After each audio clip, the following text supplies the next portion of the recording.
one of the things the Finance Minister spoke about was a roadmap for Viksit Bharat. Chandrajit Banerjee, that roadmap hasn't been laid out yet. Presumably it will come out in the next budget. She had the confidence to say, I'll be back in July and then that's when I'll take you through it. But what would you like to see the government do in terms of big ticket reforms which actually propel India in the direction of becoming a developed country? So I think a lot has been already done when we talk about India being a Viksit Bharat over a period of time.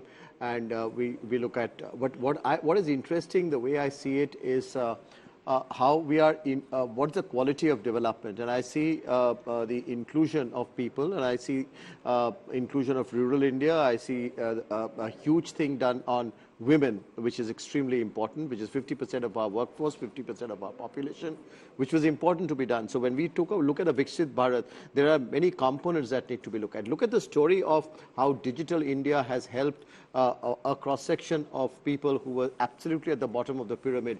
And I think that those are, so the quality of development, the quality of growth needs also to be kept in mind. And I think several roadmaps and trends have been really looked at. Coming back to what Vaishali was talking about, if you really look at how India has taken a leadership from the global south on green, which is so important given our aspirations of growth, is also very important. And in this budget, you see a huge number, not just what she has been happy about, the rooftop solar, but in many other areas of green and sustainability. You look at how we are focusing on blue economy. I think these are areas which make it a very wholesome development and a wholesome growth for India to be a developed nation by some time. You know, I want to deal with the question of the reduction in corporate taxes that happened at the beginning of this government's tenure. And soon after there was the pandemic, it didn't result in the kind of multiplier the government was hoping for. I'll start with Dinesh on, explain to people who are watching, who'd be concerned that this reduction in corporate taxation has basically led to more profits for India Inc. and hasn't really yielded in benefits for the larger economy. So, if you look at what has happened, it has strengthened the balance sheets of the banks. Which is good for you. How is it good for those who are watching? Coming back to it. So, that paves the way for them to invest for the growth. But just look at what has really happened from India becoming part of global supply chains. And the focus on the infrastructure and the focus on bringing, so to say, the interest in India from global potential opportunities for Indian companies is what will make these the monies be spent by the Indian corporates for growth. Let Gaurav Vallabh build the critique and then we get Jayan to respond to it. Yeah. You know, Rahul, can I just come in very quickly? On this, yes. No, I just want to say that, you know, when we look at the budget, we look at the contribution of this government. I think we have to look at it holistically. What's in it for people who are watching? What's in it for the private sector? I think all in all, when you bring it together, I think there has been a vision. And, you know, if you look at like incomes, if you look at the last decade, incomes have doubled. Just a data point. So we can look at data points and make our own sort of interpretations of what's going on. But the narrative is one where there has been vision. There has been an attempt to address the needs of the Aam Aadmi, of the private sector, and take global leadership. And I think we must recognize and without being profligate and actually move in the direction of bringing fiscal deficit under control. They projected 5.9, delivered 5.8, and the projection is 5.1 for next year. So they're not reckless. See, Rahul, when Madam FM was talking about Lakpati Didi, Lakpati Bhaiya, I was fondly getting myself reminded that all of us sitting here and in India are Lakpati Dendar. Because right now, on each Indian, there is a debt of 1,19,000. So Lakpati Dendar to bana hi diya humko. Bhaiya, bhabhi bane ki nahi, I can't. That is a question. So coming to fiscal deficit, there is a total debt for FY24 on our government or on all of us, 169 lakh crore. 169 trillion rupees is the total debt on government of India. So that comes out as 1,19,000 per person. A lot of the capital expenditure that we're seeing is actually being fueled by debt, which is basically just passing on to the future the challenge of having to pay off what we're doing right now. Absolutely wrong.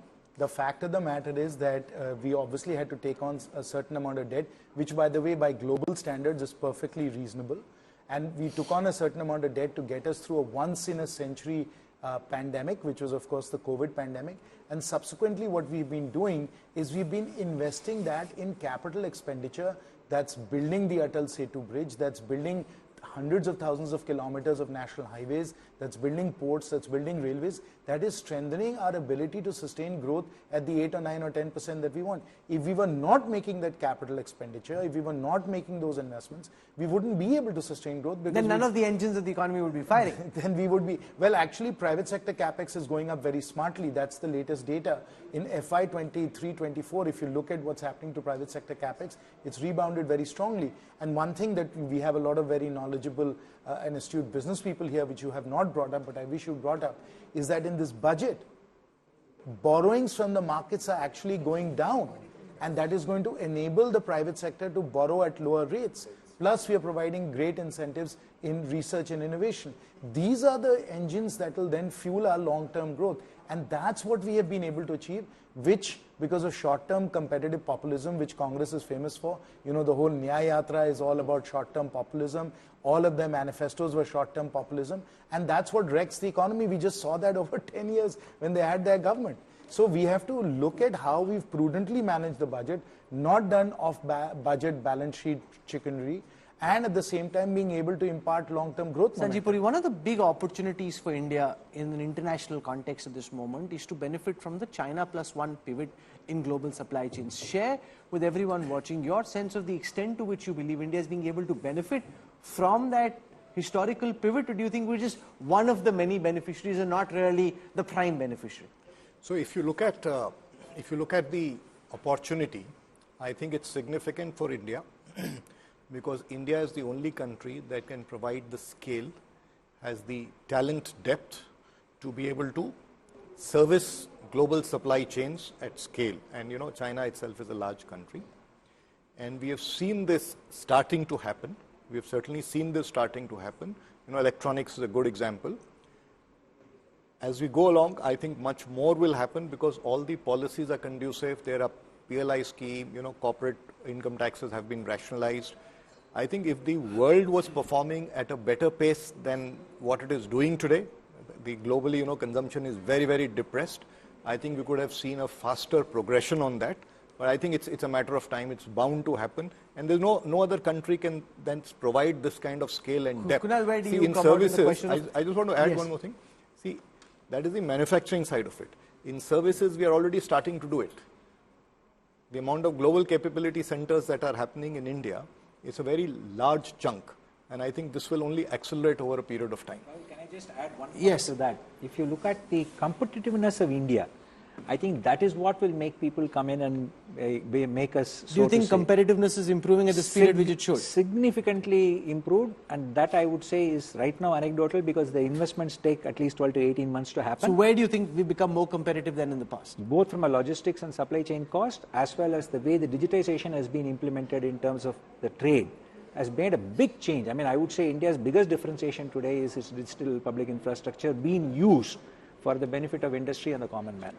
You know, this would give anybody a great amount of pride because when we were, for example, CB, in Switzerland recently, a lot of what you now take for granted in India, whether it is 5G or at least 4G, or it is a digital payment, a lot of the so-called supposedly advanced countries are struggling, which has not got to do anything with the BJP or the Congress, which just happens to be India here and now. That's right. Yeah. Rahul, if I may, you know, I being maybe the youngest here and still considered a millennial, I vividly remember the time that in our school books, we were always bunched together with many other countries and always called a developing country. There was always this column in the tests which said developed countries and developing countries, you know, check. Finally, this budget has set the goal post and a date for us to become a developed country. And I think how inspiring that is for a nation of very youthful 28-and-a-half-year-olds is going to be tremendous.